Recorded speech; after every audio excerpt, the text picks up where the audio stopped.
Hello everyone, welcome to the channel prepare with अच्छा। देखिए, इस सीरीज में वैसे हम शॉर्ट टॉपिक्स कर रहे हैं प्रीलिम्स के लिए जो बहुत इंपॉर्टेंट हैं, एंड फिलहाल हम थोड़ा सा शिफ्ट हो गए हैं और हम करने लगे हैं करंट अफेयर्स जिनको केवल देखने हैं उनके लिए भी प्लेलिस्ट है, और जो सारे ही टॉपिक्स को फॉलो कर रहे हैं उनके लिए अलग प्लेलिस्ट है। तो प्लीज फॉलो कर लीजिएगा जो भी आपके लिए कंफर्टेबल और कन्वीनियंट हो। एंड जो करंट अफेयर्स हमारे यहाँ पर रह जाएंगे उनको मैं टेलीग्राम चैनल पर शेयर करती रहूंगी टाइम टू टाइम, तो उसको अपने भले के लिए ज्वाइन कर लेते हैं, ठीक है। क्योंकि मुझे लगता है कि अगर मैं हेल्प कर रही हूँ तो होलिस्टिक हो सके, ऐसा ना हो कि मैं आपको कुछ चीजें प्रोवाइड करूँ और कुछ चीजें मिस हो जाएं। तो जो भी 2-4 करंट अफेयर्स को छोड़कर जो बहुत फर्जी टाइप के वो मैंने नहीं दिए हैं, वो मैंने स्किप कर दिए हैं। और जैसे घटना सार जनवरी टू जुलाई जून वाली हम यहाँ पर कर रहे हैं, उसमें बहुत चीजें बीच बीच में रैंडम दी हुई हैं, तो उसको हम थोड़ा सा ढंग से देख रहे हैं। ऐसा नहीं कि उन्होंने एक स्टेटमेंट में दे दिया तो हम बस उसको एक स्टेटमेंट में ही देख रहे हैं। हम थोड़ा सा इस तरीके से देख रहे हैं जिस तरीके से प्रीलिम्स में पूछा जाएगा। बाकी आप लोगों को अभी तक समझ में आ गया होगा कैसे हम कर रहे हैं, एंड जिस हिसाब से आप लोगों के मैसेजेस आते हैं उस हिसाब से मुझे ऐसा लग रहा है कि आप लोग समझ भी रहे हैं और एंजॉय भी कर रहे हैं, ठीक है। तो अगर अच्छा भी लगता है तो प्लीज भाई थोड़ा शेयर और लाइक कर दिया कीजिए। एंड अगर आप चैनल से नए जुड़ रहे हैं तो प्लीज सब्सक्राइब करना मत भूलिएगा। आइए देख लेते हैं आज का वीडियो। देखिए, तो सबसे पहले हम शुरू करते हैं नॉर्थ अमेरिका से। नॉर्थ अमेरिका में ये हमारा यूएस है। यूएस में पश्चिमी साइड पर, ये जो वेस्ट साइड है, यहाँ पर पड़ता है कैलिफोर्निया। कैलिफोर्निया में जनवरी 2024 में बहुत बड़े लिथियम के रिजर्व्स पाए गए थे, ठीक है। तो एक क्वेश्चन इस तरीके का पूछा गया था, इसलिए एक छोटा सा पॉइंट है, इसको याद रखा जा सकता है, कैलिफोर्निया में पाए गए, ठीक है। बस उसके बाद हम चलते हैं यूरोप में। काफी सारी चीजें हमको पढ़नी है आज अफ्रीका की। अफ्रीका बाद में देखेंगे, ये यूरोप वाला पार्ट देख लेते हैं। देखो, यूरोप में यूक्रेन जो है, यूक्रेन ने अपना पहला वर्चुअल स्पोक्सपर्सन यानी कि आभासी प्रवक्ता लॉन्च किया है, जिसका नाम क्या है, विक्टोरिया शी। अब यूक्रेन को चाहिए क्या, विक्ट्री चाहिए। विक्ट्री तो इनको मिल नहीं पा रही है, तो इन्होंने विक्टोरिया शी जो कि आभासी है, ठीक है, एक विक्ट्री जो आभासी है, तो ऐसे आप कर याद रख सकते हैं, विक्टोरिया शी नाम की इनकी वर्चुअल स्पोक्सपर्सन। ये हो गया। फिर यहाँ पर एक और है छोटा सा देश, ये छोटा सा पॉइंट जो आपको दिख रहा है, ये जो पॉइंट है ये है अर्मीनिया। आपने थोड़े टाइम पहले न्यूज सुना होगा, अर्मीनिया और अजरबैजान के बीच में युद्ध हो रहा है, ठीक है। तो खैर फिलहाल हमारे लिए इम्पोर्टेंट नहीं है, लेकिन जैसे अब ये अर्मीनिया है तो अर्मीनिया की हमको कैपिटल पता होनी चाहिए, ठीक है। हो सकता है हमसे कैपिटल पूछ लें। अब सारे हम देशों की तो कैपिटल्स नहीं याद रख सकते, लेकिन ऐसे रैंडम थोड़ी देखते रहना चाहिए, ठीक है। तो अर्मीनिया की कैपिटल है येरेवान, ठीक है, येरेवान है, लेकिन अर्मीनिया की कैपिटल यारावान से लर्न कर लो, ठीक है। यारावान, यारा वर्ड याद रहेगा, यारावन, ठीक है, या फिर यारावान, ऐसे याद रख लो। वैसे स्पेलिंग में YERE आएगा, ठीक है। तो अर्मीनिया की कैपिटल क्या है, यारावन, टिक हो जाएगा हमारा इससे। उसके बाद अजरबैजान की बात की है, दोनों के बीच में युद्ध हो रहा था, तो उसकी कैपिटल भी सुन लो, अजरबैजान की कैपिटल है बाकू, ठीक है। चलो एनीवेज वापस आते हैं। तो अर्मीनिया क्या है, न्यूज में एक ग्रुप था CSTO, ठीक है। ये जो CSTO ग्रुप है, अर्मीनिया ने फिलहाल इसको छोड़ दिया। तो अब थोड़ी सी कहानी बताऊंगी, क्योंकि आज हमको नाटो भी पढ़ना है, इसीलिए थोड़ा सा बैकग्राउंड स्टोरी जरूरी है। आपको पता है सेकेंड वर्ल्ड वॉर खत्म हुआ था 1945 में, उसके बाद शुरू हुआ था कोल्ड वॉर का एरा, ठीक है।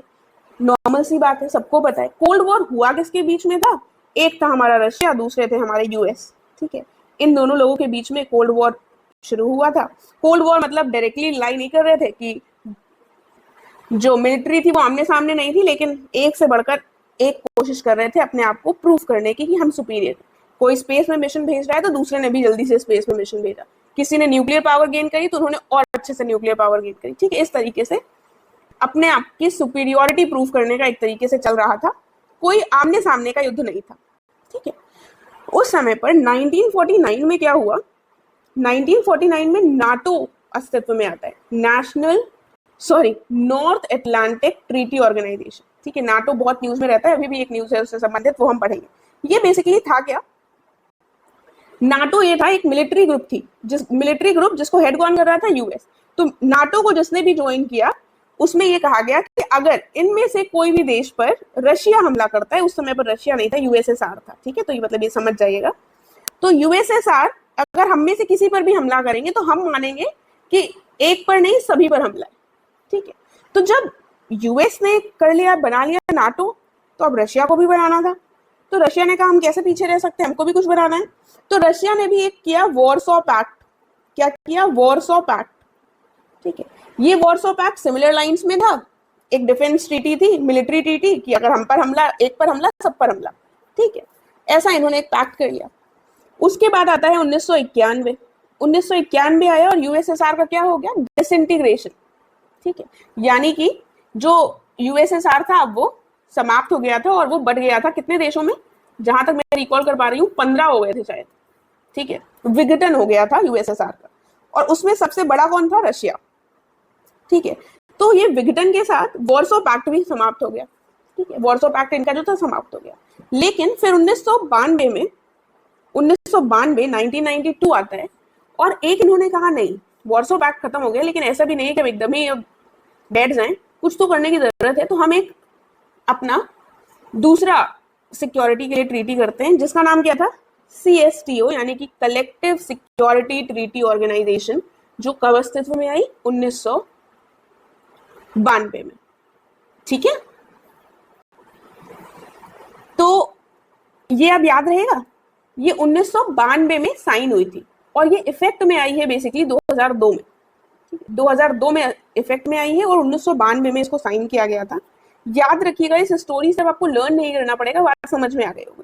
अब एक चीज थोड़ा सा आउट ऑफ कॉन्टेक्स्ट है, लेकिन फिर भी बता देती हूँ। यूक्रेन और रशिया की लड़ाई क्यों चल रही है? क्योंकि यूक्रेन कहाँ जा रहे थे? नाटो में साइन करने जा रहे थे, नाटो का सदस्य बनने जा रहे थे। ये एक बहुत इंपॉर्टेंट रीजन है रशिया और यूक्रेन के वॉर का। रशिया ने कहा तुम नाटो का सदस्य बन जाओगे तो ये यूएस वाले तुम्हारे यहाँ आकर मिसाइल रख देंगे, तो हमारे जो बॉर्डर है वही खतरे में आ जाएगा। ठीक है, तो मतलब this was one of the major causes, right. तो अब ये हम पढ़ क्यों रहे हैं? क्योंकि अर्मीनिया जो है इसका सदस्य था CSTO का, जिसमें 6 सदस्य थे अभी तक, लेकिन अर्मीनिया ने अब बैक ऑफ कर लिया है। अर्मीनिया ने कहा अब हम छोड़ रहे हैं, अब हम CSTO यानी कि कलेक्टिव सिक्योरिटी ट्रीटी ऑर्गेनाइजेशन से बाहर हो रहे हैं, विड्रॉ कर रहे हैं। ठीक है, तो ये रशिया लेड है कलेक्टिव सिक्योरिटी ट्रीटी ऑर्गेनाइजेशन। ठीक है, इतना समझ में आ गया। इसको ताशकंद पैक्ट या फिर ताशकंद ट्रीटी के नाम से भी जाना जाता है, तो इसको ध्यान रखिएगा। उसके बाद ये हमने थोड़ी सी स्टोरी पढ़ ली है, अभी हम आगे पढ़ेंगे चलकर नाटो के बारे में भी देखेंगे। ठीक है, तो इसकी एक बार हिंदी बता देती हूँ। CSTO की हिंदी है सामूहिक सुरक्षा संधि संगठन।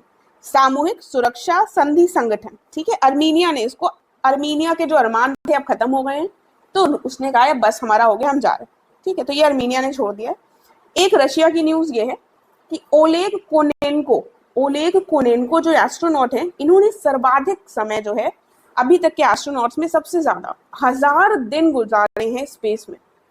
ठीक है, देखो स्पेस की बात आती है तो या तो रशिया का नाम होगा या फिर यूएस का। इनका नाम ओलेग कोनेन्को टाइप का नाम, थोड़ा अंग्रेज नाम नहीं लग रहा है, रशियन नाम ज्यादा लग रहा है। यूएस में जो लोग रहते हैं वो उनके नाम अंग्रेज होते हैं। ठीक है, तो ओलेग कोनेन्को को रशिया से याद रखता, राइट। तो ये हमारी जो न्यूज थी, ये हमारी सारी न्यूज हो गई यूरोप की। आगे बढ़ते हैं, अब हम थोड़ा सा जूम कर लेते हैं अब इसको। देखो 1-2 न्यूज और हैं। ये पैलेस्टीन जो है, इसको, ये पैलेस्टीन पड़ता है, इजराइल पैलेस्टीन, अब ये मुझे बताने की जरूरत नहीं है। ये पैलेस्टीन समझ लेना, इजराइल भी यही है, अब इसमें छोटे से मार्क नहीं कर सकते। जो पैलेस्टीन है इसको 3 देशों ने मान्यता दी है, ये न्यूज में आया था और ये इंपॉर्टेंट क्वेश्चन बन जाता है हमारा, जो पूछा जा सकता है। तो ये जो 3 देश हैं वो देख लेते हैं। एक ये हमारा ऊपर है जो सर्कल है देश, ये है एन से नॉर्वे, ऊपर वाला जो पार्ट है ये नॉर्वे है। इधर पड़ता है आयरलैंड, ये आयरलैंड, और ये स्पेन है। ये जो 3 देश हैं इन्होंने पैलेस्टीन को मान्यता दी है। ठीक है, नॉर्वे, स्पेन और आयरलैंड। ठीक है, तो सिन किया है, मतलब सिन बिल्कुल भी नहीं किया है, लेकिन ऐसे याद कर सकते हो, सिन है ये वर्ड। ठीक है, सिन, Spain, Ireland, Norway, Spain, Ireland, Norway. ठीक है, ये तीनों देशों ने मान्यता दी है पैलेस्टीन। हो गया। फिर यहां पर इजराइल है। इजराइल ने क्या किया है, इजराइल को यूएन ने बच्चों के खिलाफ अपराध वाली जो लिस्ट है उसमें ऐड कर दिया है। क्यों ऐड किया है? क्योंकि अभी ऐसे आप लोगों ने न्यूज देखी होगी कि जो इजराइल है, इजराइल ने अटैक किया था एक बच्चों के स्कूल पर, गाजा में, गाजा वाले क्षेत्र में आपको पता है इजराइल और हमास का युद्ध चल रहा है, तो वो काफी ज्यादा चर्चा का विषय रहा था। अब यूपीपीसीएस में हमने ये तो पढ़ लिया प्रीलिम्स में कि चलो इन्होंने किया, लेकिन हम यूपीपीसीएस वाले क्वेश्चन कैसे पूछते हैं, शायद आपसे पूछ ले कि वो कौन सा स्कूल था जहां पर इन्होंने स्ट्राइक किया। ठीक है, तो जब हम कई बार मैगजीन्स पढ़ते हैं, या फिर जो मैगजीन मैं बता रही हूँ घटना सा रेफर कर रहे हैं, या फिर कोई भी, नॉट स्पेसिफिकली दिस मैगजीन, वो लोग इतना अंदर तक नहीं देते हैं चीजें। ठीक है, तो थोड़ा सा हम जब पढ़े तो हमें खुद अवेयर रहना चाहिए कि जैसे लास्ट ईयर पूछा गया था कि वो नेपाल का कौन सा प्लेन था, प्लेन का क्या नाम है जो क्रैश हो गया था, येती एयरलाइंस का था शायद। ठीक है, तो ऐसे स्पेसिफिक पूछ लेते हैं कि प्लेन क्रैश तो सबने सुना कि हाँ भाई नेपाल में हुआ था, नेपाल का प्लेन क्रैश हो गया, नाम क्या है उसका, किस जगह पर वो गिरा, समझ रहे हैं। थोड़ा सा एक कदम आगे बढ़कर हमको ये थोड़ी थोड़ी चीजें देखनी होती है। फिलहाल ये जो इजराइल का था स्कूल, वो था खादिजा स्कूल। ठीक है, खादिजा स्कूल एयर स्ट्राइक करी थी इजराइल की डिफेंस फोर्सेस ने।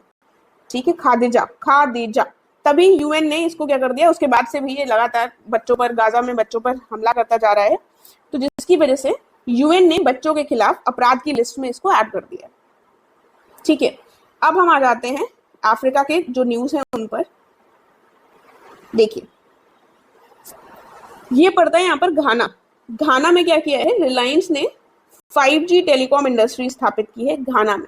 तो रिलायंस ने अपने घर पे ना स्थापित कर, कहाँ पर, ये घाना में, घर पे नहीं किया है, घाना पे किया है। ठीक है, ये पड़ता है बीच में डीआरसी कॉन्गो। ये जो डीआरसी कॉन्गो है, यहाँ पर मंकी पॉक्स के कारण हेल्थ इमरजेंसी घोषित कर दी गई है। डीआरसी कॉन्गो, मंकी पॉक्स का आपने केस अभी सुना होगा कि केरला में भी एक कंफर्म्ड केस आ गया है। ठीक है, तो डीआरसी कॉन्गो बीच में पड़ता है, ये इसका फुल फॉर्म है डेमोक्रेटिक रिपब्लिक ऑफ कॉन्गो। ठीक है, फिर आते हैं हम यहां पर, ये जो है ये पड़ता है यहाँ पर युगांडा। युगांडा के कंपाला में 19वीं नाम समिट हुई है, नॉन अलाइनमेंट मूवमेंट। ठीक है, ये जो ठीक है, ये जो नाम समिट है, ये हमारे लिए इंपॉर्टेंट हो जाती है। ये फिर से कोल्ड वॉर का जो एरा था, उस समय पर जो तृतीय विश्व की कंट्रीज कही जाती है, थर्ड वर्ल्ड कंट्रीज जिनको कहा जाता है, जो किसी भी गुट में शामिल नहीं हुई थी, उन्होंने अपना एक गुट बनाया था जिसका नाम था नॉन अलाइंड, किसी के साथ अलाइंड नहीं थी। ठीक है, तो नॉन अलाइंड मूवमेंट। ठीक है, तो इसमें पंडित जवाहरलाल नेहरू की बहुत महत्वपूर्ण भूमिका थी, और इसकी बाद में हम देखते हैं कि इसका जो महत्व है वो धीमे धीमे कम होता गया, यूएसएसआर डिसइंटीग्रेट हो गया, जब कोल्ड वॉर का एरा नहीं रहा तो नॉन अलाइनमेंट वाली भी चीजें अलग हो गई। साथ में ये देखा गया कि हर देश अपने हित को ज्यादा बढ़ावा दे रहा है। ठीक है, जब हमें भी जरूरत पड़ी तब हमने उस हिसाब से अपना प्रयोग किया, हर नेशनल इंटरेस्ट सबसे इंपॉर्टेंट होता है। ठीक है, तो कुल मिलाकर ये जो नाम है, अब कई बार ये कंट्रोवर्सी का विषय रहता है कि ये हमारे लिए रेलेवेंट है भी कि नहीं, तो ये जो मेंस के लिए इंपॉर्टेंट हो जाता है इसका एनालिसिस, फिलहाल हमको नहीं करना है। तो नाम की ये जो 19वीं मीटिंग हुई है, कौन सी मीटिंग हुई है, 19वीं मीटिंग हुई है युगांडा के कंपाला में। स्टैब्लिश कब हुआ था नाम, अब जैसे नाम वैसे रेलेवेंट नहीं रहता, लेकिन क्योंकि इसकी हाल में मीटिंग हुई है तो हमको पता होना चाहिए, बेलग्रेड यूगोस्लाविया में 1961 में ये स्टैब्लिश हुआ था। ठीक है, बेलग्रेड यूगोस्लाविया में 1 सितंबर 1961 को ये स्टैब्लिश हुआ था, और इसमें पंडित जवाहरलाल नेहरू की महत्वपूर्ण भूमिका थी। साथ में यूगोस्लाविया में हुआ था, तो यूगोस्लाविया के उस समय प्रेसिडेंट थे टीटो, पूरा नाम लर्न करने की जरूरत नहीं, टीटो, इनकी महत्वपूर्ण भूमिका थी। इजिप्शियन प्रेसिडेंट थे नासिर, उनकी महत्वपूर्ण भूमिका थी। घाना के प्रेसिडेंट थे क्वामा निकुरमा। ठीक है, क्वामे निकुरमा। ठीक है, उनकी महत्वपूर्ण भूमिका थी, ये घाना यहाँ पर जो था। साथ में इंडोनेशिया के प्रेसिडेंट सुकार्नो की। तो हो सकता है एक स्टेटमेंट में ऐसा क्वेश्चन आ जाए, इसलिए बता दिया। तो कोई भी ऑर्गेनाइजेशन अगर हम पढ़ रहे हैं न्यूज में, करंट अफेयर में, उसके बारे में भी हमको देखना है। ठीक है, जैसे मिसलेनियस का जो टॉपिक है, यही मिसलेनियस है कि भाई थोड़ा सा एक्स्ट्रा देख लो। ठीक है, तो फिलहाल 19वीं मीटिंग हमारी युगांडा में हो गई, थोड़ा सा साफ कर देती हूँ। अब देखते हैं, ये देखो, ये मलावी बढ़ता है यहाँ पर, ये लंबा वाला जो है ये मोजाम्बिक है, मोजाम्बिक के छोटा सा ये है मलावी। ये जो मलावी है ये न्यूज में क्यों था, इसकी जो वाइस प्रेसिडेंट थी, इनकी प्लेन क्रैश में मृत्यु हो गई। इनका नाम था सार्लोस क्लॉस चिलिमा। ठीक है, सार्लोस क्लॉस चिलिमा। ठीक है, तो चिलिमा करके याद कर लो। बीच वाला नाम नहीं याद करना है, पहला नाम याद कर सकते हो, या फिर चिलिमा। मालावी की वाइस प्रेसिडेंट चिलिमा थी, जो कि जिनकी मृत्यु किसमें हो गई, क्रैश में। ठीक है, इतना पढ़ लिया हमने। अब हम इधर आते हैं सोमालिया। ये वाला जो पार्ट है हमारा सोमालिया का। सोमालिया में हुआ क्या, सोमालिया की एक संस्था है, एक बिलन, ठीक है, इसको बेसिकली बिलन मीडिया जो है, इसको one word media press freedom award मिला है। ठीक है, सोमालिया की बिलन मीडिया एक ऑर्गेनाइजेशन है, इसको one word media press freedom award. तो बिलन को, सोमालिया की बिलन को मिला है मीडिया से संबंधित प्रेस फ्रीडम के लिए अवार्ड। ठीक है, सोमालिया की किसको, बिलन को मिला है, बिलन को मिलन है, ठीक है, मिला है। ठीक है, बिलन को मीडिया से संबंधित प्रेस फ्रीडम अवार्ड मिला है, राइट। फिर ये आता है हमारा यूएई। यूएई में क्या हुआ, इको मार्क ग्लोबल अक्रेडिटेशन दिया गया है फॉर एमएसएमईज। एमएसएमईज क्या है, micro small and medium size enterprises हमारे एमएसएमईज हैं। तो इसके लिए इको मार्क ग्लोबल अक्रेडिटेशन दिया है बेसिकली यूएई ने एमएसएमईज को। जो ज्यादा डिटेल में जाने की जरूरत नहीं है, इसको रट लो। बेसिकली ग्रीन इकोनॉमी को बढ़ावा देने के लिए और एमएसएमईज के बीच में जो कॉम्पिटिटिवनेस है उसको बूस्ट करने के लिए ये एक global accreditation, eco mark global accreditation दिया गया है एमएसएमईज को। किसने दिया है, यूएई ने दिया है। ठीक है, तो फिलहाल हमने ये देख लिया। आज हम थोड़ी सी और चीजें देखेंगे इस मैप के अलावा। जल्दी से एक बार इसको रिवाइज कर लेते हैं, फिर आगे बढ़ेंगे। ये यूक्रेन हो गया, यूक्रेन को विक्ट्री मिल नहीं रही तो इन्होंने आभासी प्रवक्ता, वर्चुअल स्पोक्समैन, क्या नाम है उसका, विक्टोरिया शी। रशिया में एस्ट्रोनॉट कौन है, जो सबसे ज्यादा लंबे समय तक रहे हैं, 1000 दिन, ओलेग कोनेन्को। अर्मीनिया के अरमान पूरे हो गए तो क्या छोड़ दिया इन्होंने, सीएसटीओ। ठीक है, कलेक्टिव सिक्योरिटी ट्रीटी ऑर्गेनाइजेशन, सामूहिक सुरक्षा संधि संस्था। ठीक है, उसके बाद कैलिफोर्निया में लिथियम के रिजर्व्स पाए गए हैं सबसे ज्यादा यूएस में। उसके बाद ये हमारा जो पैलेस्टीन है, इसको SIN कंट्रीज ने मान्यता दी है, स्पेन, आयरलैंड, नॉर्वे। ठीक है, याद रखना न्यूजीलैंड भी हो सकता है, इससे कुछ और भी हो सकता है। ठीक है, तो इसलिए कंफ्यूज नहीं होना, आई से आइसलैंड भी हो सकता है। ठीक है, तो फुल फॉर्म याद रखिएगा। उसके बाद इजराइल को खादिजा स्कूल में इन्होंने एयर स्ट्राइक करी थी, उसके बाद भी ये गाजा पर निरंतर एयर स्ट्राइक कर रहे हैं, जिसमें कई सारे बच्चों की जान जा रही है। इसीलिए यूएन ने बच्चों के खिलाफ अपराध वाले जो लिस्ट है उनकी, उसमें ऐड कर दिया इजराइल को। घाना में रिलायंस का 5G टेलीकॉम इंडस्ट्री स्टैब्लिश की है इन्होंने, अपने घर से दूर घाना में किया है। DRC कॉन्गो में मंकी पॉक्स को हेल्थ इमरजेंसी घोषित कर दिया गया है। मालावी की जो वाइस प्रेसिडेंट है चिलिमा, क्या नाम है, चिलिमा, ये चिलिमा की मृत्यु हो गई क्रैश में। ठीक है, एयरप्लेन क्रैश में इनकी मृत्यु हो गई। युगांडा, ये DRC के बगल में दिख रहा है हमको थोड़ा सा, युगांडा में 19वीं NAM समिट हुई है कंपाला, युगांडा में। सोमालिया ये ऐसे निकल रहा हुआ है, ये जो सोमालिया है यहाँ पर बिलन मीडिया को क्या मिला है, मीडिया में प्रेस फ्रीडम अवार्ड मिला है। यूएई ने क्या दिया है, eco mark global accreditation MSMEs के लिए। ठीक है, तो ये हमने यहाँ के सारे करंट अफेयर्स कर लिए। अब हम थोड़ा सा आगे देखेंगे, कुछ एक्स्ट्रा है जो यहाँ पर आपको टिक दिखेंगे, वो हम ऑलरेडी मैप में कर चुके हैं, कुछ एक्स्ट्रा देखेंगे यहाँ पर। देखो, कांस फिल्म फेस्टिवल न्यूज थोड़ा सा अगर अवेयर रहते हो, हमेशा देखते होगे, फ्रांस में होता है, 77वां था इस बार एक इंपॉर्टेंट बात ये थी कि all we imagine as light, ये जो है पायल कपाड़िया की, इसको पुरस्कार मिला है ग्रैंड प्रिक्स फेस्टिवल्स में, सेकंड हाईएस्ट प्राइज मिला है, ग्रैंड प्रिक्स अवार्ड मिला है। ठीक है, ये पहला किसी भारतीय फिल्म को मिलने वाला अवार्ड है, ग्रैंड प्रिक्स अवार्ड। ठीक है, all we imagine as light, Payal Kapadia की है। ठीक है, तो पायल कपाड़िया जो है, इनकी कौन सी किताब है, all we imagine as light, ये ग्रैंड प्रिक्स अवार्ड मिला है, जो वहां पर जितने अवार्ड मिलते हैं उसमें सेकंड पोजीशन पे हाईएस्ट है। ठीक है, कोई भी चीज भारत के लिए पहली बार होती है तो हमारे लिए इंपॉर्टेंट हो जाती है, इसलिए हम इसको देख रहे हैं। अगली चीज क्या आती है, अगला आ गया 5 जून को प्रधानमंत्री मोदी जी के द्वारा एक पेड़ माँ के नाम कैंपेन जो है वो शुरू की गई। ठीक है, अब ये जो कैंपेन है ये हमारे लिए इंपॉर्टेंट हो जाती है। आप थोड़ा सा याद करो, 5 जून को हमने देखा था, कौन सा देश था, याद करो कौन से देश ने इसको होस्ट किया था, वर्ल्ड इवेंट को किसने किया था, सऊदी अरेबिया ने किया था। ठीक है, तो ऐसे चीजों को रिवाइज करते रहो ताकि भूल लोगे नहीं अगर एक बार ऐसे कनेक्ट कर ली चीजें। तो सऊदी अरेबिया ने वर्ल्ड एनवायरनमेंट डे 2024 का होस्ट किया था और भारत में मोदी जी ने क्या किया था, कैंपेन लॉन्च की थी, एक पेड़ मां के नाम। अब ये जो लॉन्च की थी कहां से की थी, तो मोदी जी ने ये लॉन्च की थी दिल्ली से। ठीक है, दिल्ली में कहां से की थी, ये फिर से इंपॉर्टेंट चीज हो जाती है। दिल्ली में इसको लॉन्च किया गया था, एक पार्क है बुद्ध जयंती पार्क। ठीक है, पीपल के पेड़ से पीपल का पेड़ लगाया था और इसको लॉन्च किया गया था बुद्ध जयंती पार्क दिल्ली में।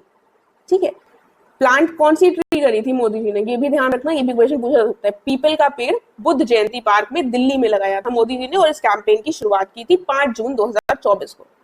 ठीक है, तो इसका नाम तो ही अपने आप में आसान है, एक पेड़ मां के नाम। उसके बाद मोदी जी ने सबको प्रमोट किया कि भाई सब लोग लगाएं, राइट। तो ये चीज हमारे लिए इंपॉर्टेंट हो गई।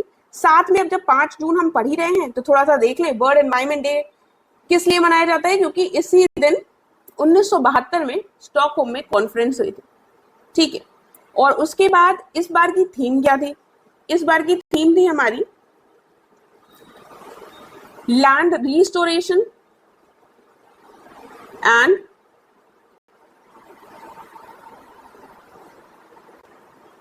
Land restoration, desertification and drought resilience. ठीक है, लैंड रिस्टोरेशन, साफ कर देती हूँ, क्या थीम है, land restoration, desertification and drought resilience. ठीक है, पूरा याद रखो अदरवाइज कंफ्यूज हो जाओगे। इसकी हिंदी बता देती हूँ, भूमि बहाली, मरुस्थलीकरण और सूखा सहनशीलता, या फिर भूमि पुनर्स्थापन, मरुस्थलीकरण और सूखे से निपटने की क्षमता। ठीक है, तो land restoration, desertification and drought resilience, ये थीम थी। ठीक है, 3-4 टर्म्स आते हैं, याद रखिएगा। आगे बढ़ते हैं। उसके बाद ये जो अजय मानिक राव खानविलकर हैं, इनको लोकपाल नियुक्त किया गया है नया। अब देखो, अब बीच वाला टर्म नहीं याद रखना है। लोकपाल का काम क्या है, करप्शन से लड़ाई करना। तो हम भी चाहते हैं कि ऐसा करप्शन से लड़ाई हो सके और इसमें हमको अजय प्राप्त हो सके। ठीक है, जीत प्राप्त हो सके। तो अजय से हमको याद रखना है लोकपाल, अजय लोकपाल। ठीक है, पूरा नाम नहीं याद करेंगे, पूरा नाम याद करोगे कंफ्यूज हो जाओगे, टिक हो जाएगा इसमें।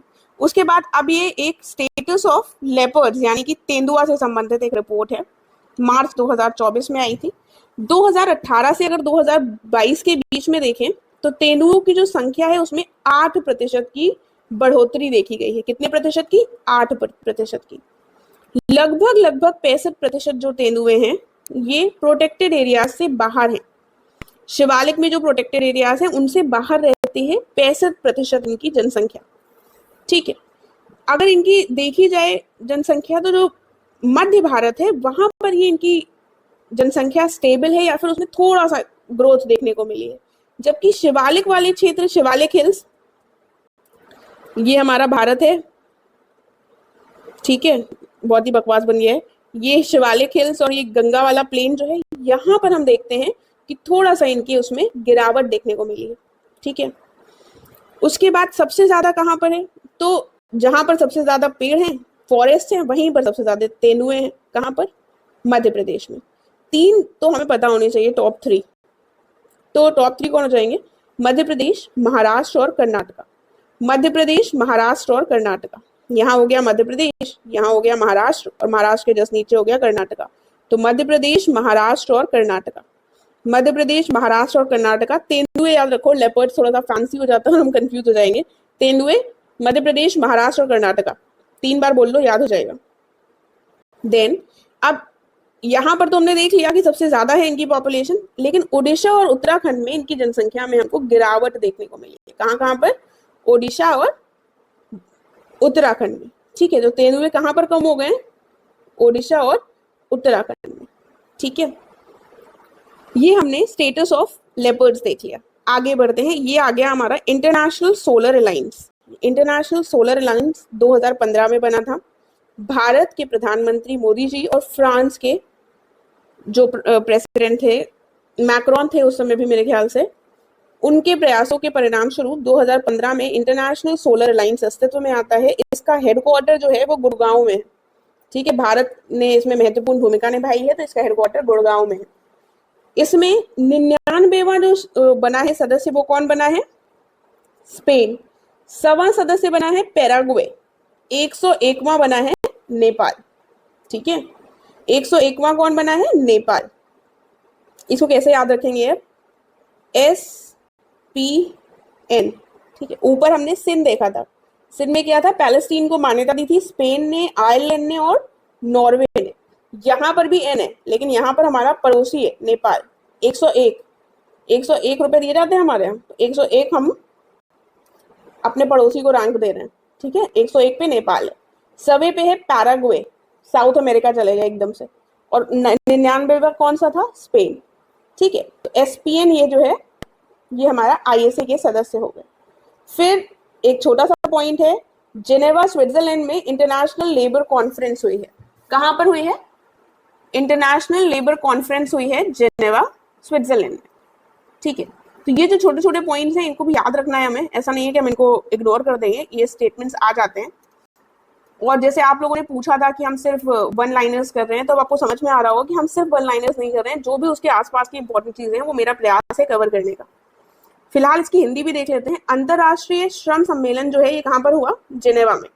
जैसे अगर हेडक्वार्टर हम किसी का पूछा जाए हमसे एग्जाम में, हमको ना याद आ रहा हो, तो अगर हमको रिस्क लेना हो तो हम जेनेवा लगा सकते हैं, क्योंकि बहुत सारी जगहों के, बहुत सारे ऑर्गेनाइजेशन के हेडक्वार्टर कहाँ है? जेनेवा में। ठीक है, चलो अगला पॉइंट देख लेते हैं। अगला पॉइंट क्या है? एक अटोको पॉइंट है। अटोको पॉइंट, यहाँ पर ये क्या है? Basically whitish rock on Mars discover हुए हैं। नासा के परसिवरेंस रोवर ने डिस्कवर किया है सफेद सफेद कलर के कुछ रॉक टाइप के। और इस पॉइंट को क्या कहा गया है? अटोको पॉइंट। जो अटोको पॉइंट अभी हाल ही में न्यूज में था, उससे आप क्या समझते हैं या उसका संबंध किससे है? तो वो मार्स में कुछ सफेद सफेद पत्थर टाइप के मिले हैं उससे। ठीक है, अगला देख लेते हैं। देखो ये वाले टिक हैं पॉइंट्स, ये हमने ऑलरेडी मैप में कर लिए हैं। एक जो इंपॉर्टेंट आ जाता है वो है status of world forest report 2024। ये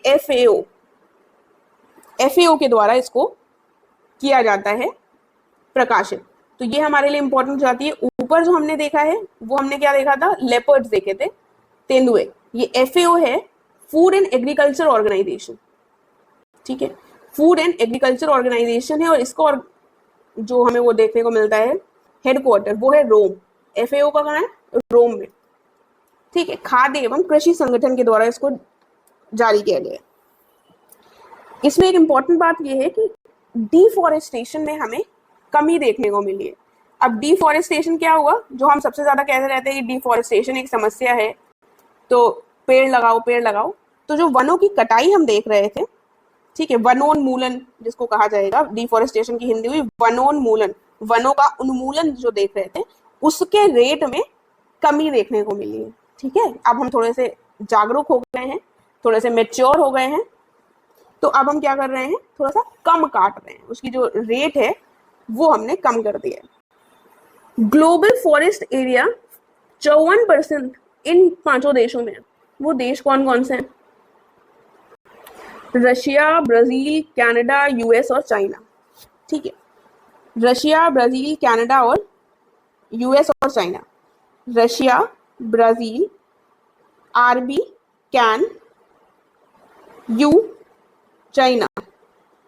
तो RB ने तो कर लिया, RB ने कर लिया। Can you China? चाइना से पूछ रहे हैं हम लोग। ठीक है, हमें सबसे ज्यादा सवाल करना किससे अच्छा लगता है? चाइना से। ठीक है, क्योंकि चाइना सबसे ज्यादा टांग अड़ाता है हमारे यहाँ।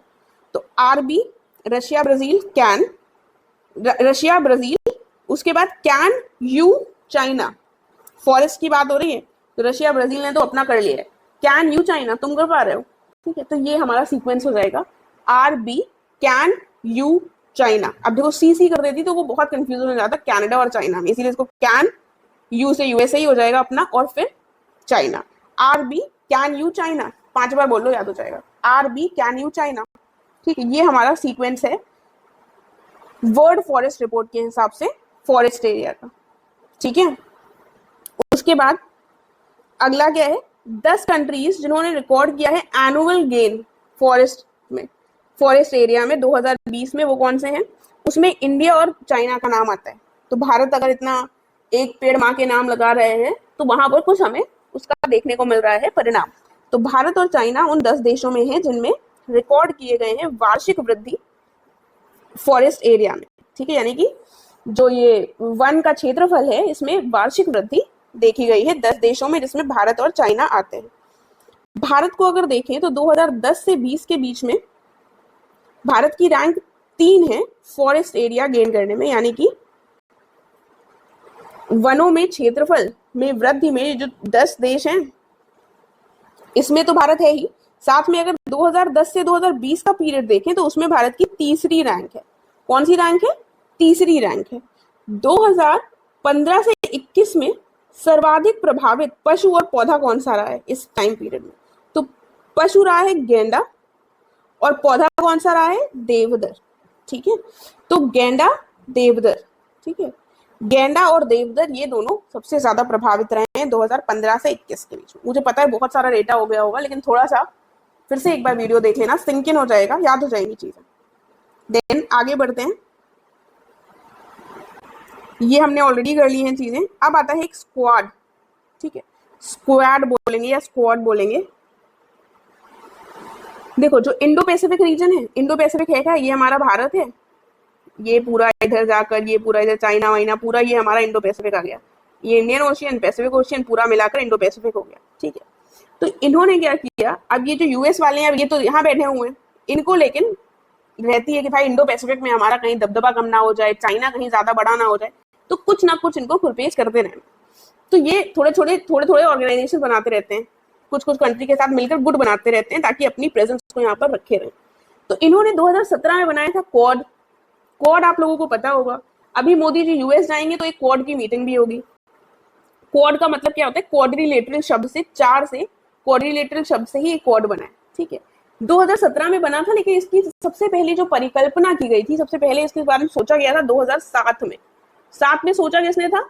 जापान के प्राइम मिनिस्टर थे उस समय पर शिंजो आबे, जिनकी पिछले वर्ष या फिर शायद इसी वर्ष जिनकी मृत्यु हो चुकी है, ठीक है। उन्होंने सबसे पहले 2007 में उनका ये आइडिया था, लेकिन आगे चलकर 2017 में इसकी पहली मीटिंग होती है और उसके बाद फिर से धीमे धीमे हर साल हो रही है। तो इसमें सदस्य कौन है?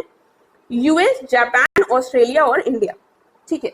यूएस, जापान, ऑस्ट्रेलिया और इंडिया। इंडिया तो हमारा यहाँ पर हो गया, देखो ये हमारा इंडिया हो गया, यहाँ पर ऑस्ट्रेलिया है, यहाँ पर जापान है और यहाँ पर बैठे हैं यूएस, ठीक है। ये लोग मिलकर 4 लोगों ने एक ग्रुप बनाया है, इंडिया, जापान, ऑस्ट्रेलिया और यूएस, ये क्वाड है। आगे समझ में। अब इन्होंने फिर 2023 में यूएस को लगा कि नहीं, इंडिया के साथ तो बना लिया, कुछ और भी करते हैं, तो यहाँ पर पड़ता है फिलीपाइंस।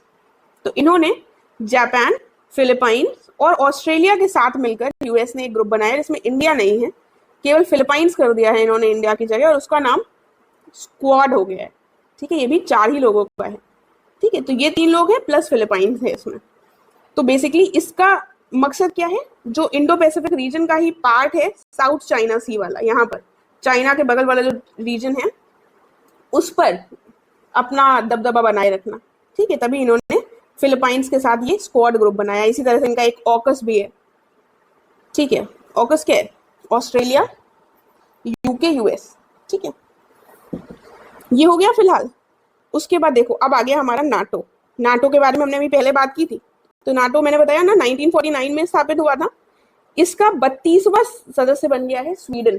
देखो जब से यूक्रेन और रशिया वॉर शुरू हुआ है उसके बाद काफी ज्यादा चर्चा में था कि फिनलैंड और स्वीडन जो है कह रहे हैं कि हम बनेंगे नाटो के सदस्य।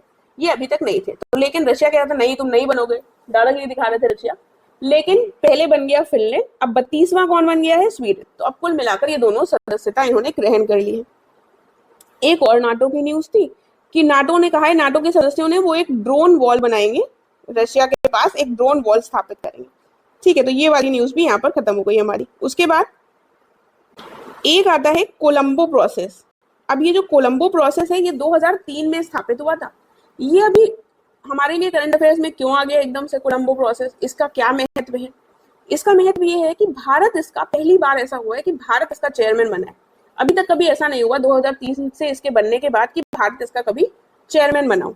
तो कोलंबो प्रोसेस, कोलंबो नाम से पता चल रहा है कि श्रीलंका का कुछ होगा, ठीक है। तो ये बेसिकली एशियन कंट्रीज हैं, 12 एशियाई 12 देशों का एक गुट है। इनका काम क्या है?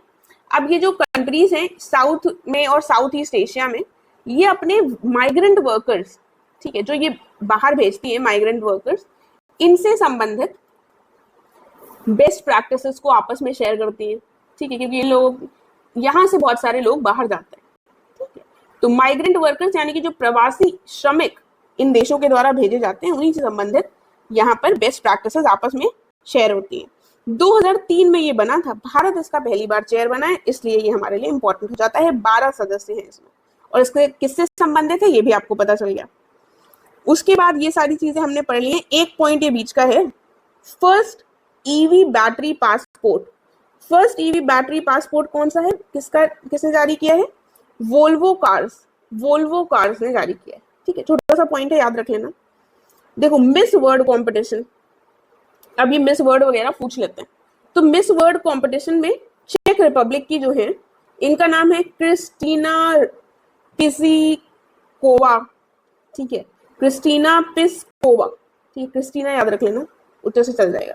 मुंबई में इनको दिया गया है मिस वर्ल्ड कंपटीशन, इंडिया में हुआ था इसका मतलब, तो इसलिए ध्यान रखना चेक रिपब्लिक की है, चेक कर लिया, क्रिस्टीना को दिया गया है, हमने चेक कर लिया है, किसको दिया गया है? क्रिस्टीना को दिया गया है मिस वर्ल्ड कंपटीशन का। देन देखिए, तो यूएनएससी का देख लेते हैं। फिर यूएनएससी में टेम्परेरी सदस्य चुने जाते हैं, 2-2 साल का कार्यकाल होता है इनका। 5 परमानेंट मेंबर्स होते हैं। परमानेंट मेंबर्स वैसे मुझे बताने की जरूरत तो नहीं है, लेकिन फिर भी बता देती हूँ कौन कौन से हैं। यूएस, यूके, फ्रांस, चाइना और फिर हमारा हो गया रशिया, ठीक है। ये 5 परमानेंट मेंबर्स हैं, इनके पास वीटो पावर्स हैं। बाकी 5 टेम्परेरी सदस्य होते हैं। तो इस बार टेम्परेरी सदस्य में है हमारा पड़ोसी पाकिस्तान, ठीक है, टेम्परेरी सदस्य में पाकिस्तान है, इसको याद रखना। उसके बाद कौन है? उसके बाद है डीजीपी, डीजीपी को ले लिया गया है। अब पाकिस्तान है, पाकिस्तान की ऐसी प्रवृत्ति है चोर टाइप की कि हमको एक पुलिस ऑफिसर को रखने की जरूरत है, तो हमने डीजीपी, कहाँ के डीजीपी लिए हैं? सोमालिया के डीजीपी को लगा दिया। डीजीपी कौन हो गया? डेनमार्क, ग्रीस और पनामा। देखो सिर्फ डीजीपी याद रखोगे तो भूल जाओगे, क्योंकि इनसे बहुत सारे नाम हो सकते हैं, तो फिर भी डेनमार्क, ग्रीस, पनामा। कहाँ के डीजीपी को लगाया पाकिस्तान को देखने के लिए? सोमालिया के। डेनमार्क, ग्रीस, पनामा, सोमालिया और पाकिस्तान, ये 5 देश हैं, इनका नाम याद रखिए चला, ठीक है। आगे बढ़ते हैं। फिर ये आ जाता है हमारा ICJ, international court of justice. ये जो आईसीजे है, इसका हेडक्वार्टर है नीदरलैंड हेग में, हेडक्वार्टर पूछ लेते हैं कई बार, और 1945 में इसको स्टैब्लिश किया गया था। 1946 से इसने काम करना चालू किया। इसके अध्यक्ष यानी कि चेयरमैन जो अभी नियुक्त हुए हैं, उनका नाम हमें लर्न करना है, नवाफ सलाम, ठीक है, नवाफ सलाम, लेबनान के हैं। कोर्ट ऑफ जस्टिस की बात होती है, इंटरनेशनल कोर्ट ऑफ जस्टिस, तो नवाफ सलाम लेबनान के हैं, इनको ऐसे याद कर लो, कोई ट्रिक नहीं बता रही हूँ। नवाफ सलाम लेबनान के हैं, ये बने हैं। किस देश के नियुक्त होते हैं ये भी इंपॉर्टेंट होता है, तो नवाफ सलाम लेबनान, ठीक है। अगला देखते हैं, अगले हैं डब्ल्यूएचओ जो है इसका हेडक्वार्टर जेनेवा में है, और ये 1948 में निर्मित हुआ था। इसके चीफ कौन है? इसके जो चीफ है बेसिकली, इन्होंने परफॉर्म किया योगा, इसके चीफ इंपॉर्टेंट नहीं है, अभी हाल ही में नहीं नियुक्त हुए हैं। इन्होंने परफॉर्म किया योगा और walk the talk event Geneva में। योगा जो इन्होंने परफॉर्म किया, ये वॉक द टॉक इवेंट हुआ जेनेवा में, उसमें इन्होंने परफॉर्म किया। तो WHO, world health organisation, world health organisation के जो चीफ हैं, इन्होंने योगा परफॉर्म किया, तो अपने आप में बड़ी बात हो जाती है, क्योंकि योगा है हमारे भारत का, और वो अगर WHO के चीफ परफॉर्म कर रहे हैं तो ये चीज इंपॉर्टेंट है। और इन्होंने कहाँ किया? इन्होंने जेनेवा में एक वॉक द टॉक इवेंट था, वहां पर किया, ठीक है। टेड्रोस करके नाम है, टेड्रोस गैब्रिहास कर वो है शायद इसके, वही है इसके चीफ, ठीक है। फिलहाल चलो आगे देख लेते हैं और क्या क्या चीजें देखनी है। ये हमने पढ़ लिया था, ये वाला पॉइंट। श्रीलंका का 76वां स्वतंत्रता दिवस जो था, इसमें भारत की तरफ से किसने पार्टिसिपेट किया? INS करंज ने। किसने पार्टिसिपेट किया? INS करंज ने। तो एक छोटा सा पॉइंट है जो हमको याद रखना है, भारत श्रीलंका के 76वें स्वतंत्रता दिवस यानी कि इंडिपेंडेंस डे में भारत की तरफ से INS करंज गया था, ठीक है। देन स्विट्जरलैंड के डावोस में वर्ल्ड इकोनॉमिक फोरम जो है, ये हर साल अपना एक एनुअल मीटिंग रखता ही है, ठीक है। ये जो एनुअल मीटिंग रखते हैं स्विट्जरलैंड के दावोस में रखते हैं, ये बेसिकली ग्लोबल एनजीओ टाइप का है। वर्ल्ड इकोनॉमिक फोरम 1971 से स्थापित हुआ था। 1971 में स्विट्जरलैंड के दावोस में हर साल मीटिंग रखते हैं। तो ये जो मीटिंग है इसमें देखते होगे जो बॉलीवुड के सेलिब्रिटीज हैं उनको भी बुला लेते हैं, ठीक है। तो अब दीपिका पादुकोण भी यहाँ पर जा चुकी है। इसकी जो थीम है उसको कैसे याद रखोगे, इसकी थीम है रीबिल्डिंग ट्रस्ट। अब अगर वर्ल्ड इकोनॉमिक फोरम में, देखो मुझे कोई ऑफेंस, मतलब no offence with Bollywood celebrities, लेकिन लर्न करने के लिए बता रही हूँ। अब वर्ल्ड इकोनॉमिक फोरम जैसे इंपॉर्टेंट उसमें दीपिका पादुकोण को बुलाएंगे जिन्होंने शायद कुछ 12वीं के बाद पढ़ाई भी नहीं करी है, तो उससे तो ट्रस्ट हमारा खत्म ही हो जाएगा ना वर्ल्ड इकोनॉमिक फोरम में। तो ये कर क्या रहे हैं, ये अब हमारा रीबिल्ड कर रहे हैं ट्रस्ट, ठीक है। तो रीबिल्डिंग ट्रस्ट जो है वो इनकी थीम है, यानी कि विश्वास का पुनर्निर्माण कर रहे हैं। तो 2024 की इनकी थीम क्या थी, रीबिल्डिंग ट्रस्ट, राइट। आगे देख लेते हैं, एक इकोवास करके ऑर्गेनाइजेशन है, इससे विड्रॉ किसने कर लिया है, नाइजर, बुर्किना फासो और माली ने, ठीक है। नाइजर, बुर्किना फासो और माली, नाइजर, बुर्किना फासो, माली, 3 बार बोलो, इन्होंने इकोवास से कर लिया है विड्रॉ। उसके बाद इकोवास है क्या, ये बेसिकली इकोनॉमिक कम्युनिटी है वेस्ट अफ्रीकन स्टेट्स की। ज्यादा इसके बारे में देखने की जरूरत नहीं है, जिन्होंने विड्रॉ किया है उनके नाम देख लो। मिनी रत्न का स्टेटस कौन सी कंपनी को दिया गया है, सेंट्रल इलेक्ट्रॉनिक्स लिमिटेड को। किसको दिया गया है, सेंट्रल इलेक्ट्रॉनिक्स लिमिटेड, इसको दे दिया गया है मिनी रत्न का दर्जा। इलेक्ट्रॉनिक्स के आइटम ज्यादा हैं, बिक भी रहे हैं, तो इन्हीं की कंपनी को मिल गया है, सेंट्रल इलेक्ट्रॉनिक्स लिमिटेड को, मिनी रत्न का दर्जा। उसके बाद मार्च 2024 तक अगर हम देखें तो भारत का एक्सटर्नल डेट ये कितना है, मार्च 2024 तक भारत का एक्सटर्नल डेट रहा है 663.8 बिलियन, 663.8 बिलियन भारत का एक्सटर्नल डेट रहा है, यानी कि विदेशी कर्ज, ठीक है, विदेशी ऋण मान सकते हैं। कितना रहा है, 663.8 बिलियन, थोड़ा सा डेटा है याद रखना, इतना नहीं है। उसके बाद थोड़ा सा बस बचा है, इंडिया इंटरनेशनल बुलियन एक्सचेंज, ये ट्रेडिंग कम क्लियरिंग मेंबर, ये बेसिकली IIBX जो है ये गुजरात में है, और ट्रेडिंग कम क्लियरिंग मेंबर इसका कौन बन गया है, SBI, ठीक है। तो एक ये पॉइंट हो गया। SBI से संबंधित एक दूसरी न्यूज है, वो ये है कि SBI ने अपना जो मार्केट कैप है वो 8 लाख करोड़ क्रॉस कर लिया है। जो इसकी मार्केट कैपिटल है वो कितना क्रॉस कर चुकी है, 8 लाख करोड़। तो SBI सबसे बड़ी बैंक है तो वही क्रॉस करेगी, तो इसमें इतना कुछ रटने की जरूरत है नहीं। फिलहाल IIBX में ट्रेडिंग कम क्लियरिंग मेंबर कौन हो गया है, SBI, ठीक है। 2023 से 24 के बीच में सबसे ज्यादा FDI, फॉरेन डायरेक्ट इन्वेस्टमेंट, ये किस देश से आया भारत में, सिंगापुर से। कहां से आया, सिंगापुर से। FDI क्या होता है, प्रत्यक्ष विदेशी निवेश, सबसे ज्यादा कहां से आया है, सिंगापुर से। जुपिटर जो है ये एक नियो बैंक स्टार्टअप है, RBI ने मोबाइल वॉलेट लाइसेंस इसको दिया है, ठीक है। RBI ने मोबाइल वॉलेट लाइसेंस किसको दिया है, जुपिटर को, एक नियो बैंक स्टार्टअप है जुपिटर, ठीक है। तो RBI Jupiter neo bank startup, RBI Jupiter neo bank startup याद रहेगा। फिर आता है सबसे interesting point, best conduct of business regulator SEBI को मिला है, ठीक है। सेबी को क्या मिला है, best conduct of business regulator. अब रिसेंटली हम सेबी से संबंधित न्यूज पढ़ रहे हैं कि जो सेबी की चीफ है उन्होंने कुछ घपले किए हैं, कुछ उसमें प्रॉब्लम्स हैं, ठीक है। तो बेस्ट कंडक्ट ऑफ बिजनेस तो नहीं दिख रहा है हमको फिलहाल, लेकिन इसको ये अवार्ड मिला है तो हमको इसको रटना नहीं पड़ेगा, सेबी न्यूज में है तो हम इसको रिलेट कर लेंगे। सेबी की ही एक और न्यूज है कि इसने एक पोर्टल लॉन्च किया है, सारथी 2.0। सारथी 2.0 जो है ये किसका पोर्टल है, सेबी का। तो सेबी की 2 न्यूज हमने पढ़ी थी और SBI की 2 न्यूज पढ़ी थी। उसके बाद भारत का पहला वर्चुअल क्रेडिट कार्ड, देखो क्रेडिट कार्ड सबसे ज्यादा कौन बेचता है, प्राइवेट बैंक ही बेचती है, उन्हीं का फोन आता है मेरा क्रेडिट कार्ड ले लो।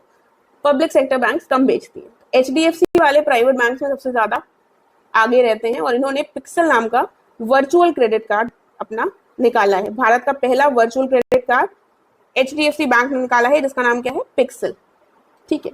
अब फोन पे सब लोग यूज करते हैं, तो फोन पे का जो UPI है ये श्रीलंका में भी लॉन्च हो गया है, ठीक है। अभी हमने देखा था कि इनका 76वां इंडिपेंडेंस डे जो था, तो भारत ने किसको भेजा था, INS करंज को।